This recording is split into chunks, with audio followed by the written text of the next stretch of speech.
Ambani news ಗೆ ಸ್ವಾಗತ. ಪ್ರತಿದಿನ ನ್ಯೂಸ್ ಅಪ್ಡೇಟ್ಗಾಗಿ ಸಬ್ಸ್ಕ್ರೈಬ್ ಮಾಡಿ, ಲೈಕ್ ಮಾಡಿ, ಶೇರ್ ಮಾಡಿ. ಕಾಲೇಜ್, ಇಂಜಿನಿಯರಿಂಗ್ ಕಾಲೇಜ್, ಇಂಜಿನಿಯರ್ ನಾನು ಪತ್ರಿಕೆಗಳಲ್ಲಿ ನೋಡಿದ್ದೀನಿ, ಮಾಧ್ಯಮಗಳಲ್ಲಿ ನೀವೆಲ್ಲ ಬರೆದಿರ್ತಕ್ಕಂಥದ್ದು ನೋಡಿದ್ದೀನಿ.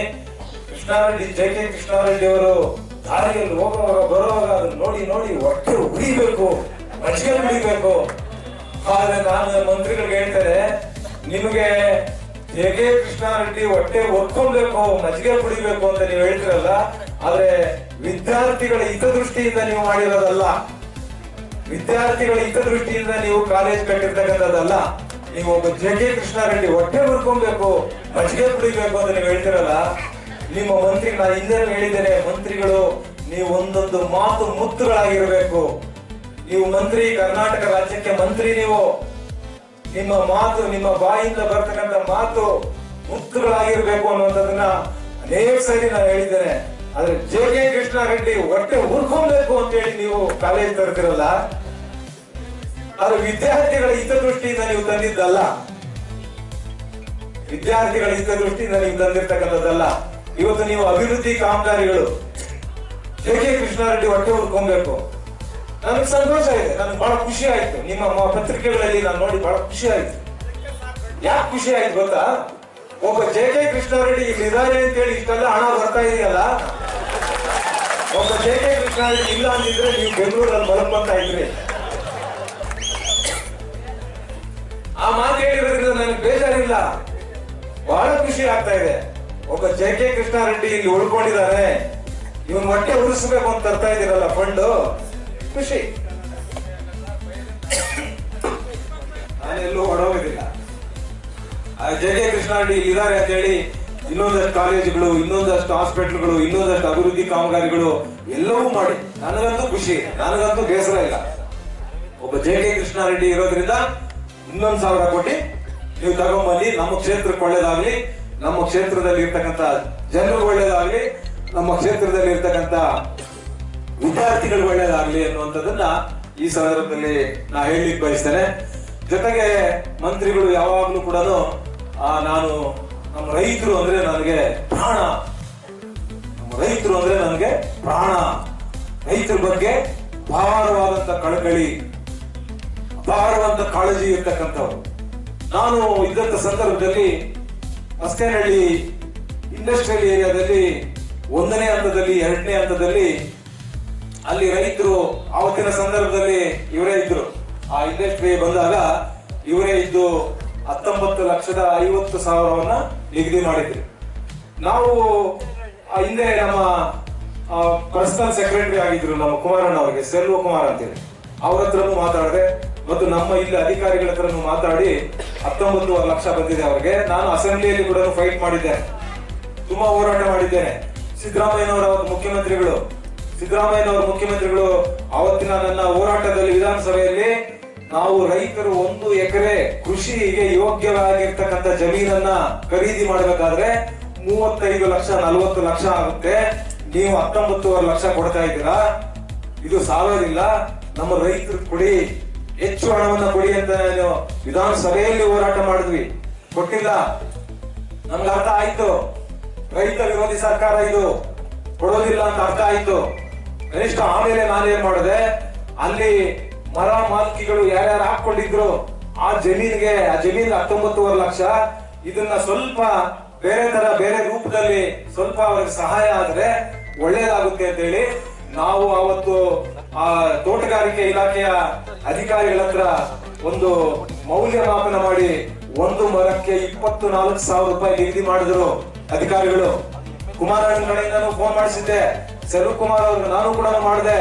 ನಮ್ಮ ಕೈವಾರ ಹೋಬಳಿಯಲ್ಲಿ ಇರ್ತಕ್ಕಂಥ ಆ ರೈತರು ಏನ್ ಪಾಪ ಮಾಡಿದ್ದಾರೆ, ಅವರು 24,000 ರೂಪಾಯಿ ನಾವು ನಿಗದಿ ಮಾಡಿಸಿದ್ವಿ, ಒಂದಷ್ಟು ಜನರಿಗೆ ಪರಿಹಾರ ಕೂಡ ಸಿಕ್ತು. ಈ ಪುಣ್ಯಾತ್ಮ ಬಂದ ಮೇಲೆ ನೀವೇನ್ ಮಾಡಿದ್ರಿ, ಮೊನ್ನೆ ಒಂದು ಸಭೆ ಮಾಡಿ ಆ ಸಭೆಯಲ್ಲಿ 24,000 ಕೊಡಬಾರದು, 10,000 ರೂಪಾಯಿ ನಿಗದಿ ಮಾಡಿ, ಮಾವು 10,000 ರೂಪಾಯಿ ಮಾಡಿ, ಬೇವು 5,000 ರೂಪಾಯಿ ಮಾಡಿ, ಇನ್ನೂ ಬೇರೆದಕ್ಕೆ 3,000, 2,000, 1,000. ಯಾಕೆ? ಏನ್ ಪಾಪ ಮಾಡಿದ್ರು? ಮಸ್ಕನಹಳ್ಳಿಯಲ್ಲಿ ಇರ್ತಕ್ಕಂಥವ್ರು ಏನ್ ಪಾಪ ಮಾಡಿದ್ರು? ಜಂಗಮಶಿಗೇಳಿಯಲ್ಲಿ ಇರ್ತಕ್ಕಂಥವ್ರು ಏನ್ ಪಾಪ ಮಾಡಿದ್ರು? ಹಳಗವಾರದಲ್ಲಿ ಇರ್ತಕ್ಕಂಥ ರೈತರು ಏನ್ ಪಾಪ ಮಾಡಿದ್ರು? ಒಟ್ಟಲ್ಲಿ ಇರ್ತಕ್ಕಂಥ ರೈತರು ಏನ್ ಪಾಪ ಮಾಡಿದ್ರು, ಹೊಸೂರಿನಲ್ಲಿ ಇರ್ತಕ್ಕಂಥ ರೈತರು ಏನ್ ಪಾಪ ಮಾಡಿದ್ರು, ಕೈವಾರ ಹೋಬಳಿಯಲ್ಲಿ ಇರ್ತಕ್ಕಂಥ ರೈತರು ಏನ್ ಪಾಪ ಮಾಡಿದ್ರು ಅಂತ ಕೇಳ್ತೇನೆ ಇವರಿಗೆ. ನೀವು ರೈತರ ಬಗ್ಗೆ ಕಳಕಳಿ ಇರ್ತಕ್ಕಂಥವ್ರಲ್ವಾ, 30,000 ಮಾಡಿ ನಾವು ಕೂಡ ಖುಷಿ ಪಡ್ತೇವೆ, ನಿಮ್ಗೆ ಅಭಿನಂದಿಸ್ತೇವೆ.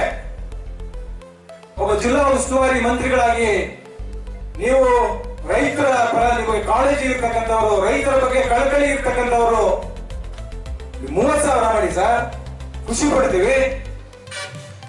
ಅಟ್ಲೀಸ್ಟ್ ಅವರಿಗೆ 19.5 ಲಕ್ಷ ಇದೆ. ಇವತ್ತು ಸೆಕೆಂಡ್ ಫೇಸ್ ಥರ್ಡ್ ಫೇಸ್ ಅಲ್ಲಿ ನಾವು 45 ಲಕ್ಷ ಮಾಡಿದ್ವಿ, 55 ಲಕ್ಷ ಮಾಡಿದ್ವಿ. ರಸ್ತೆ ಇರ್ತಕ್ಕಂಥದಕ್ಕೆ 55 ಲಕ್ಷ, ಒಳಗಡೆ ಇರ್ತಕ್ಕಂಥದಕ್ಕೆ 45 ಲಕ್ಷ ಮಾಡಿದ್ವಿ.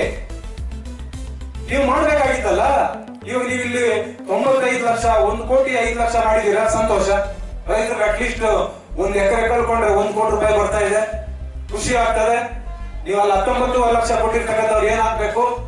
ಆ ರೈತರು ಏನ್ ಪಾಪ ಮಾಡಿದ್ರು? ನೀವು 24,000 ರೂಪಾಯಿ, ನೀವು 30,000 ಮಾಡಬೇಕಾಗಿತ್ತು. ನೀವು ಅದನ್ನ ಕಡಿಮೆ ಮಾಡಬಾರ್ದಾಗಿತ್ತು. ನೀವು ಕಡಿಮೆ ಮಾಡಿದ್ರೆ ಅಲ್ಲಿ ಆ ಸಭೆಯಲ್ಲಿ ಒಂದು ನಿಷ್ಠೆಯಾಗಿ ಕೆಲಸ ಮಾಡಿದ್ರಿಂದ, ನಾಯಕತ್ವಕ್ಕೆ ನಿಷ್ಠೆಯಾಗಿ ಕೆಲಸ ಮಾಡಿದ್ರಿಂದ ಬಹುಶಃ ಇವತ್ತು ನನ್ನನ್ನ ಗುರುತಿಸಿ ನೀವು ಈ ಜಿಲ್ಲೆಯಲ್ಲಿ ನೀವು ತಗೊಳ್ಳೇಬೇಕು ಅನ್ನುವಂಥದ್ದು ಎಲ್ಲೋ ಒಂದು ಕಡೆ ನನಗೆ ಆ ಕೋರ್ ಕಮಿಟಿ ಅಧ್ಯಕ್ಷ ನನಗೆ ಕೊಟ್ಟಿದ್ರಿಂದ ನಮ್ಮ ಈ 2 ಜಿಲ್ಲೆಗಳಿಗೆ ಸ್ವಲ್ಪ ಅನುಕೂಲ ಆಗ್ಬಹುದೇನೋ ಅಂತ ಹೇಳಿ ನಮ್ಮ ಮುಖಂಡರಲ್ಲಿ ಕೂಡ ಚರ್ಚೆ ಮಾಡಿದಾಗ, ಇಲ್ಲ ಇದು ನೀವು ತಗೊಳ್ಳೇಬೇಕು, ನಮಗೆ ಇಲ್ಲಿ 2 ದಿವಸ ಕಡಿಮೆ ಇದ್ರೂ ಕೂಡ ಪರವಾಗಿಲ್ಲ. ಹಾಗಾಗಿ ನಾನು ಕುಮಾರಣ್ಣ ಅವ್ರಿಗೆ ಹೇಳಿದೆ, ಸೋಮವಾರ ಬೆಳಗ್ಗೆಯಿಂದ ಸಂಜೆವರೆಗೂ JP ಭವನದಲ್ಲಿ ಆ ಕಚೇರಿಯಲ್ಲಿ ಕಾರ್ಯನಿರ್ವಹಿಸುವಂತದ್ದು ಮತ್ತು ಶುಕ್ರವಾರ ಆ ಕಚೇರಿಯಲ್ಲಿ ಬೆಳಗ್ಗೆಯಿಂದ ಸಂಜೆವರೆಗೂ ಕೂಡ ಕಾರ್ಯನಿರ್ವಹಿಸುವಂತದ್ದು.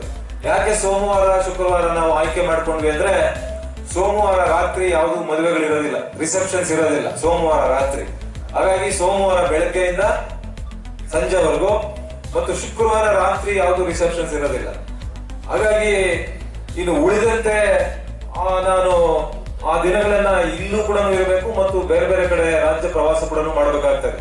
ಇವತ್ತು ನಮ್ಮ ಮುಂದೆ ಬಹಳಷ್ಟು ಟಾಸ್ಕ್, ಇವತ್ತು ಪ್ರಥಮವಾಗಿ ನಾನು ತಗೊಂಡಿರ್ತಕ್ಕಂಥ ಟಾಸ್ಕ್ ಅನ್ನ ನಾನು ಕೊನೆಯದಾಗಿ ನಿಮ್ಗೆ ಹೇಳ್ತೇನೆ. ಆದ್ರೆ ಇವತ್ತು ನಮ್ಮ ಮುಂದೆ ಬಹುಶಃ ಇನ್ನ ಡಿಸೆಂಬರ್, ಜನವರಿಯಲ್ಲಿ, ಫೆಬ್ರವರಿ, ಮಾರ್ಚ್ ಇವೆಲ್ಲ ದಿನಗಳಲ್ಲಿ ಸಾಲಾಗಿ ಇವತ್ತು ನಮಗೆ ಚುನಾವಣೆಗಳು ಬರ್ತಾ ಇದೆ. ಒಂದು ಗ್ರಾಮ ಪಂಚಾಯತಿ ಚುನಾವಣೆಗಳು ಬರ್ತಾ ಇದೆ, ಇವತ್ತು TPS, ZP ಬರ್ತಾ ಇದೆ, ನಗರಸಭೆ ಅದು ನಿಗದಿ ಕ್ಲೋಸ್ ಆಗಿದೆ, ಕಂಪ್ಲೀಟ್ ಆಗಿದೆ, ಪೀರಿಯಡ್ ಕಂಪ್ಲೀಟ್ ಆಗಿದೆ, ನಗರಸಭೆ ಬರ್ತಾ ಇದೆ. ಆದ್ರೆ ಈ ಚುನಾವಣೆಗಳನ್ನ ನಾವು ಹೇಗ್ ಮಾಡ್ಕೊಂತ ಇದೀವಿ ಅಂದ್ರೆ, 5 ವರ್ಷಗಳಿಗೆ ಮಾತ್ರ 5 ವರ್ಷ ಅಧಿಕಾರ ಇರ್ತಕ್ಕಂಥದ್ದು ನಿಜ. ಆದ್ರೆ ನಾವು ನಡೀತಾ ಇರ್ತಕ್ಕಂಥ ನಡೆ ಹೇಗಿದೆ ಅಂದ್ರೆ, 5 ವರ್ಷಕ್ಕೆ ಮಾತ್ರ ನಾವು ಸೀಮಿತ ಮಾಡ್ಕೊಂತ ಇದೀವಿ. ಅದಾಗಬಾರ್ದು. 50 ವರ್ಷಕ್ಕೆ ನಾವು ಫೌಂಡೇಶನ್ ಹಾಕ್ಬೇಕು. ಇವತ್ತು ನಾನು ಉದಾಹರಣೆಗೆ, ನನ್ನನ್ನ ನೀವು ಶಾಸಕರನ್ನಾಗಿ ನಿಮ್ಮ ಆಶೀರ್ವಾದದಿಂದ ನಾನು 2 ಬಾರಿ ಶಾಸಕರನ್ನಾಗಿ ಮಾಡಿದ್ದೀರಾ. ಆದ್ರೆ ಇವತ್ತು ನಾನು ಕಳೆದ ಬಾರಿ ನಾವು ಸೋತಿದ್ದೀವಿ, ಕಾರಣಾಂತರಗಳಿಂದ ನಾವು ಸೋತಿದ್ದೀವಿ. ಆದ್ರೆ ಮುಂದಿನ ದಿನಗಳಲ್ಲಿ ಲೇಡಿ ಜನರಲ್ ಹಿಂದೆ ನಾವೆಲ್ಲ ಬುಕ್ಗಳಲ್ಲಿ ಸುಮಾರು ಒಂದು 8,000 ಬುಕ್ಗಳಲ್ಲಿ ಸದಸ್ಯತ್ವ ನೋಂದಣಿಯನ್ನ ನಾವು ಮಾಡಿದ್ದೀವಿ. ಆ ಸದಸ್ಯತ್ವ ನೋಂದಣಿಯನ್ನ ನಾವು ಮಾಡುವಂತ ಸಂದರ್ಭದಲ್ಲಿ ಈಗ ಲೇಟೆಸ್ಟ್ ಎಲ್ಲ ನಾವು ಡಿಜಿಟಲ್ ನೋಂದಣಿ ಮಾಡಬೇಕು ಅಂತ ಹೇಳಿ ನಿಖಿಲ್ ಕುಮಾರಸ್ವಾಮಿ ಅವರು ಬಂದಾಗ ಬಹಳಷ್ಟು ನಾನು ನಿರೀಕ್ಷೆ ಮಾಡಿರ್ಲಿಲ್ಲ. ಅವತ್ತು ಸ್ವಲ್ಪ ಸಮಸ್ಯೆನೇ ಆಯ್ತು. ನಿಮ್ಗೆಲ್ರಿಗೂ ಕೂಡ ಕ್ಷಮೆಯನ್ನ ಕೇಳ್ತೇನೆ. ಯಾಕಂದ್ರೆ ಎಲ್ರಿಗೂ ಗೊತ್ತು, JK ಕೃಷ್ಣಾರೆಡ್ಡಿ ಅವ್ರು ಏನೋ ಒಂದು ಕಾರ್ಯಕ್ರಮ ಮಾಡಿದ್ರೆ ಊಟದ ವ್ಯವಸ್ಥೆ ಇರುತ್ತೆ ಅಂತ. ಆದ್ರೆ ನಾವು ಅನ್ಕೊಂಡಿದ್ವಿ 2,000 ಜನ ಸೇರ್ಬಹುದು ಅಂತ ನಾವು ಅನ್ಕೊಂಡಿದ್ವಿ. 5,000-6,000 ಜನ ಸೇರ್ಬಿಟ್ರು. 5,000-6,000 ಜನ ಸೇರ್ಬಿಟ್ರು. ಊಟದ ಸಮಸ್ಯೆನೂ ಸ್ವಲ್ಪ ಸಮಸ್ಯೆ ಆಗ್ಬಿಡ್ತು.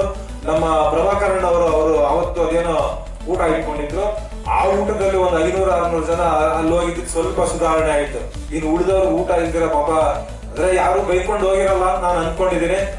ಆದ್ರೂ ಕೂಡ ಮನ್ಸಿಗೆ ಎಲ್ಲೋ ಒಂದ್ ಕಡೆ ಹೋಗ್ಬೋದು, ಡಿಲಿಮಿಟೇಷನ್ ಅಲ್ಲಿ ಆಗುವಂತ ಸಾಧ್ಯತೆಗಳಿದೆ.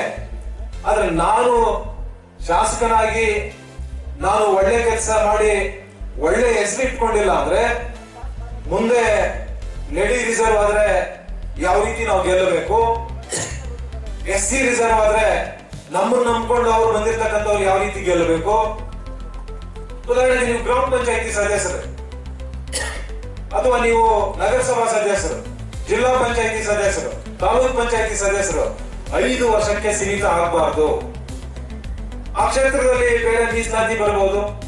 ಈಗ ಜನರಲ್ ಇರ್ತಕ್ಕಂಥ ಕಡೆ ನೆಕ್ಸ್ಟ್ ಮುಂದಿನ ಸಾಲಿನಲ್ಲಿ SC ರಿಸರ್ವ್ ಬರ್ಬೋದು, ಅಥವಾ BCM B ಬರ್ಬೋದು, BCM A ಬರ್ಬೋದು, ಜನರಲ್ ಬರ್ಬೋದು, ST ರಿಸರ್ವ್ ಬರ್ಬೋದು.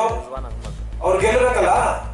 ನಾವು 5 ವರ್ಷಕ್ಕೆ ಚೀತು ಅನಿಸ್ಕೊಂಡ್ಬಿಟ್ರೆ ಆ ಕ್ಷೇತ್ರಕ್ಕೆ ಬರ್ತಕ್ಕಂಥ ಅಭ್ಯರ್ಥಿ ಗೆಲ್ಲಬೇಕೋ ಬೇಡ? ಅವ್ರು ಗೆಲ್ಲಬೇಕು ಅಂದ್ರೆ ನಾವು ಯಾವ ರೀತಿ ನಮ್ಮ ನಡೆ ಹೇಗಿರ್ಬೇಕು? ನಮ್ಮ ನಡೆ ಹೇಗಿರ್ಬೇಕು? ನಮ್ಮನ್ನ ಇಷ್ಟು ಒಬ್ಬ ಗ್ರಾಮ ಪಂಚಾಯತಿ ಸದಸ್ಯ ಆಗ್ಬೇಕಾದ್ರೆ ಎಲ್ಲರೂ ಸೇರಿಸಿ ಗೆಲ್ಲಿಸಿದ್ರೆ ಓಟ್ ಹಾಕಿದ್ರೆ ಅವ್ರು ಗೆಲ್ಲೋದು. ಆ ಗೆದ್ದ ನಂತರ ಏನೋ ಒಂದು ಕೆಲಸ ಹೇಳಿದ್ರೆ ಈ 500 1000 ಎಂಟೆ ಅಲ್ಲೆಲ್ಲ ಆಗ್ತಾನೆ ಓಟ್. ನೆಕ್ಸ್ಟ್ ಅದ್ರ ನೆಕ್ಸ್ಟ್ ಯಾವ್ದೋ ಒಂದು ಮೀಸಲಾತಿ ಬರುತ್ತೆ, ಅಲ್ಲಿ ಅವ್ರು ಗೆಲ್ಲೋದು ಹೇಗೆ? ದಯಮಾಡಿ ನಾನು ಎಲ್ರಿಗೂ ಕೈ ಮುಗಿತೀನಿ. ಯಾಕಂದ್ರೆ ಒಂದು ಪಕ್ಷ ಅಂದಾಗ ನಾವೊಂದು ಸಾವಿರಾರು ಜನಕ್ಕೆ ಅಧಿಕಾರವನ್ನು ಕೊಡಬೇಕು.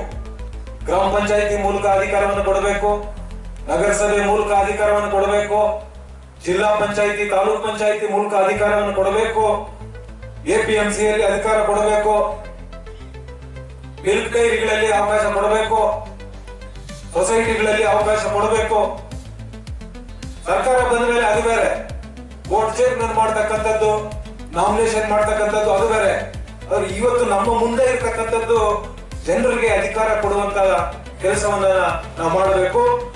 ನಾವು ಜನರಿಗೆ ಅಧಿಕಾರ ಕೊಡುವಂತ ಕೆಲಸ ಎಷ್ಟು ಮುಖ್ಯವೋ 5 ವರ್ಷ ಆದ ನಂತರ ಅದೇ ಕ್ಷೇತ್ರಕ್ಕೆ ಮೀಸಲಾತಿ ಬೇರೆ ಬಂದಾಗ ಅವರು ಕೂಡ ನಾವು ಗೆಲ್ಲಿಸುವಂತ ಅವಕಾಶಗಳಿರಬೇಕು. 5 ವರ್ಷದಲ್ಲಿ ನಾವು ಹೆಸರು ಕೆಡಿಸ್ಕೊಂಡ್ಬಿಟ್ರೆ ಆ ಕ್ಷೇತ್ರಕ್ಕೆ ಬರ್ತಕ್ಕಂಥ ಅಭ್ಯರ್ಥಿ ಏನಾಗ್ಬೇಕು? ಇದನ್ನೆಲ್ಲ ದೂರದೃಷ್ಟಿ ಇಟ್ಕೊಂಡು ನಾವು ಕೆಲಸ ಮಾಡಬೇಕಾಗ್ತದೆ. ಬಹುಶಃ ಇವತ್ತು ಅಂತ ಕೊಟ್ಟಲ್ಲ ಜೊತೆಯಲ್ಲಿ ಹರಿಶಿಲ್ಪ ಅಂತ ಹೇಳಿ ವಿಶೇಷ ಭೂಸ್ವಾಧೀನಾಧಿಕಾರಿ ಅವರು ಹೇಳಿದ್ರಂತೆ, ಸರ್ ಹಿಂದೆ ಇದು 24,000 ಆಗಿದೆ, ಕೆಲವರಿಗೆ ಪರಿಹಾರ ಕೊಟ್ಟಿದ್ದೀವಿ, ನೀವು 15,000 ಆದ್ರೂ ಮಾಡಿ ಸರ್ ಅಂತ ವಿನಂತಿ ಮಾಡಿದ್ರಂತೆ ವೇದಿಕೆಯಲ್ಲಿ. ಇವ್ರು ಏನ್ ಹೇಳ್ಬೇಕು? ಏನಮ್ಮ 5,000 ನಿನ್ ಕಮಿಷನ್, ನಾನು 10,000 ಮಾಡಿದ್ರೆ ಇನ್ನು 5,000 ಜಾಸ್ತಿ ಮಾಡುವಂತಿರಲ್ಲ, ಈ 5,000 ನಿಮಗ್ ಕಮಿಷನ್ ಅಂತ ಕೇಳ್ತಾರಂತೆ. ಇದು ಇವರು ರೈತರ ಬಗ್ಗೆ ಇರ್ತಕ್ಕಂಥ ಕಳಕಳಿ, ರೈತರ ಬಗ್ಗೆ ಇರ್ತಕ್ಕಂಥ ಕಾಳಜಿ, ಕೂಡ ಅನುಕೂಲ ಆಗ್ಲಿ, ಸಾರ್ವಜನಿಕರಿಗೂ ಕೂಡ ಬೇರೆ ಬೇರೆ ಅಭಿವೃದ್ಧಿ ವಿಚಾರದಲ್ಲಿ ಒಳ್ಳೇದಾಗ್ಲಿ, ಅನುಕೂಲ ಆಗ್ಲಿ, ಅಧಿಕಾರ ಸಿಕ್ಲಿ. ಯಾವುದೇ ಗ್ರಾಮ ಪಂಚಾಯತಿಯಲ್ಲಾಗ್ಲಿ, ಯಾವುದೇ ನಗರಸಭೆಯಲ್ಲಾಗ್ಲಿ, ಯಾವುದೇ ವಾರ್ಡ್ ಅಲ್ಲಾಗ್ಲಿ, ಇವತ್ತು ಹಿಂದಿನ ನಗರಸಭೆಯಲ್ಲಿ ನಾವು 2 ಬಾರಿ ನಾವು ತಗೊಂಡಿದ್ವಿ. 2 ಬಾರಿ ತಗೊಂಡು ನನ್ನ ಕಾಲದಲ್ಲಿ ಮುಸಲ್ಮಾನರಿಗೆ 3 ಜನರಿಗೆ ನಾವು ಅಧ್ಯಕ್ಷ ಸ್ಥಾನವನ್ನು ಕೊಟ್ಟಿದ್ವಿ. ಬಹುಶಃ ಇತಿಹಾಸದಲ್ಲಿ ಅದಾಗಿರ್ಲಿಲ್ಲ. ನನ್ನ ಕಾಲದಲ್ಲಿ ಅಂತವರಿಗೆಲ್ಲ ಅವಕಾಶ ಕೊಡಬೇಕು ಅಂತ ಹೇಳಿ ಕೊಟ್ವಿ. ಈ ರೀತಿ ಆದ್ರೆ ನಾವು 5 ವರ್ಷ ನಮಗೆ ಅವಕಾಶ ಸಿಕ್ಕಿದಾಗ ಮುಂದೆ ಯಾವ ಕ್ಯಾಟಗರಿ ಬರುತ್ತೋ ಏನ್ ಬರುತ್ತೋ ಆ ಮುಂದೆ ಕ್ಯಾಟಗರಿಯಲ್ಲಿ ಯಾವುದೇ ಕ್ಯಾಟಗರಿ ಇದ್ರು ಕೂಡ ಅವರನ್ನ ಗೆಲ್ಲಿಸುವಂತ ಒಂದು ವಾತಾವರಣ ಸೃಷ್ಟಿ ಮಾಡಬೇಕು. ಆ ರೀತಿ ನಾವು ಕೆಲಸ ಮಾಡಬೇಕು. ಆ ರೀತಿ ಇದ್ರೆ ಮಾತ್ರ ರಾಜಕಾರಣಕ್ಕೆ ಬರಬೇಕು. ಹಾಗಾಗಿ ನಮ್ಮದು JDS ಪಕ್ಷ ಉದಯವಾಗಿ 25 ವರ್ಷಗಳಾಗಿದೆ.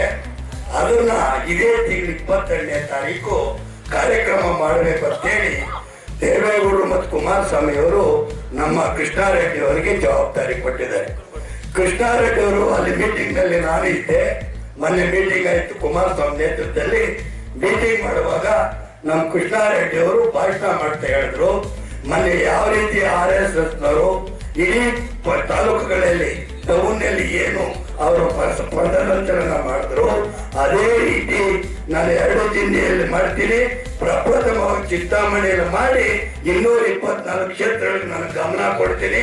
224 ಕ್ಷೇತ್ರದಲ್ಲಿ ಕುಮಾರಸ್ವಾಮಿ ಅವರು ದೇವೇಗೌಡರಿಗೆ ನಿಖಿಲ್ ಕುಮಾರಸ್ವಾಮಿ ಯಾವ ರೀತಿ ಮಾರ್ಗದರ್ಶನ ಪಡೆದು ಅದ್ರಲ್ಲಿ ನಡೆದು 224 ಕ್ಷೇತ್ರದಲ್ಲಿ ಈ 2.5 ವರ್ಷದ ಒಳಗೆ ಯಾವ ರೀತಿ ಅಧಿಕಾರ ಯಾವ ರೀತಿ ಕ್ಯಾಂಡಿಡೇಟ್ಗಳು ಮಾಡಬೇಕು ಅಂತೇಳಿ ಪ್ರಾಮಾಣಿಕವಾಗಿ ದುಡಿತೀನಿ ಅಂತ ಹೇಳಿದಕ್ಕೋಸ್ಕರ ನಮ್ಮ ಎಲ್ಲ ದೇವೇಗೌಡರು ಏನಿದ್ದಾರೆ ಅವ್ರ ಆಶಾಸ್ತ್ರ ಇವತ್ತು ನಮ್ಮ ಹೆಗಲ ಮೇಲೆ ನಮ್ಮ ಕೃಷ್ಣಾರೆಡ್ಡಿ ಅವರು ಕೊಟ್ಟಿದ್ದಾರೆ. ಆದ್ರಿಂದ ನಾವು ಇಡೀ ನಮ್ಮ 2 ಜಿಲ್ಲೆಯಿಂದ ನಾವು ಏನ್ ನಮ್ಮ ಕೃಷ್ಣಾರೆಡ್ಡಿ ಅವ್ರ ಮಾರ್ಗದರ್ಶನ ಕೊಡ್ತಾರೆ ಆ ಮಾರ್ಗದರ್ಶನದಲ್ಲಿ ನಾವು ಮಾಡ್ಬೇಕಾಗ್ತದೆ. ಅದೇ ರೀತಿ ಇನ್ನು ಮುಂದೆ ಏನೇ ಪ್ರೋಗ್ರಾಮ್ ಆದ್ರೆ ಯಾಕಂದ್ರೆ ಕೋರ್ ಕಮಿಟಿ ಅಧ್ಯಕ್ಷರಾದ್ಮೇಲೆ